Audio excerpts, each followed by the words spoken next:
రక్షణ కోసం సరిహద్దుల్లో పోరాటం చేసి ఆయన పదవి విరమణ చేశాడు. ఆయన సేవలకు గౌరవించి ప్రభుత్వం 5 ఎకరాలు కేటాయించింది. అయితే అందులోంచి కొంత భూమి లాక్కున్న అధికారులు ఆయనకు భూ కబ్జాదారుడని ముద్ర వేశారు. మాతృభూమిని కంటికి రెప్పలా కాపాడిన ఆ సైనికుడు నేడు తన భూమిని కాపాడుకునేందుకు అలుపెరగని పోరాటం చేస్తున్నాడు. మెదక్ జిల్లా హత్నూరా మండలం కాసాల గ్రామానికి చెందిన ఇతని పేరు ఆందోల్ ఆముదయ్య. 1985లో సైన్యంలో చేరి 2006 వరకు పనిచేశాడు. 22 ఏళ్ల పాటు జమ్మూ కాశ్మీర్, పంజాబ్, గుజరాత్లో మాతృభూమి రక్షణ కోసం పనిచేశాడు. కార్గిల్ యుద్ధంలోనూ పాల్గొన్నాడు. ఆయనకు ప్రభుత్వం 2003లో 2 ఎకరాల 35 సెంట్ల భూమి కేటాయించింది.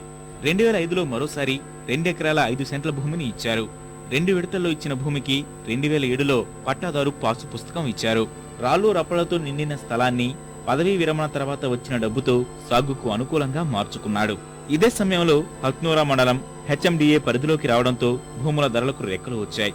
ఎలాగోలా భూమిని స్వాధీనం చేసుకునేందుకు రాజకీయ నేతలు, అధికారులు అసైన్మెంట్ అస్త్రాన్ని వాడుకున్నారు. రెండోసారి కేటాయించిన 2 ఎకరాల 5 సెంట్ల భూమికి అసైన్మెంట్ కమిటీ ఆమోదం లేనందున తిరిగి ఇచ్చేయాలని ఆదేశించారు. ప్రభుత్వ భూమిని కబ్జా చేశాడని ఉన్నతాధికారులకు నివేదిక పంపారు. నోటీసులు ఇచ్చి సదరు భూమిలో బోర్డులు పాతారు. ఆముదయ్య భూమిని ఎవరూ దున్నవద్దంటూ గ్రామంలో చాటింపు వేసి అవమానాలకు గురిచేశారు. అంటే దేశ సేవ చేస్తే సోల్జర్కు మేము వాల్యూ ఇస్తాం, గౌరవం ఇస్తామంటే ఇక్కడ ఏమీ లేదు. కేవలం రాజకీయ నాయకులు స్టేజ్ మీద చెప్తారు తప్ప గ్రామం లేదు, అమలు కాదు. దేశం కోసం శ్రమించిన తనపైనే కబ్జాదారు ముద్ర వేశారని ఆముదయ్య ఆవేదన వ్యక్తం చేస్తున్నారు. నాకు ఇచ్చబడి నేను కల్టివేటింగ్ చేయడానికి చేసుకుని, నేను కబ్జా చేయడానికి నేను గుండానా, రాజకీయ నాయకున్నా? నేను ఒక దేశ సేవ చేసిన మిలిటరీ మీద ఏంటంటే డిసిప్లిన్ ఉంటుంది. దేంట్లో అయినా ఒక పై అధికారితో ఎలా మాట్లాడాలనేది. 4 పంటల నుంచి ఇప్పుడు వేస్ట్. ఇప్పుడు చూస్తున్నాగా 2 బస్తాల నార అలాగనే ఉన్నది.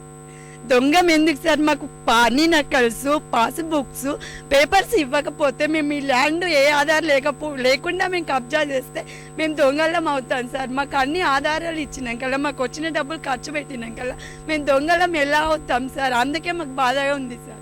5 ఎకరాలకు ఆముదయ్య అర్హుడంటూనే అసైన్మెంట్ ఆమోదం లేనందున భూమిని స్వాధీనం చేసుకున్నామని అధికారులు చెబుతున్నారు.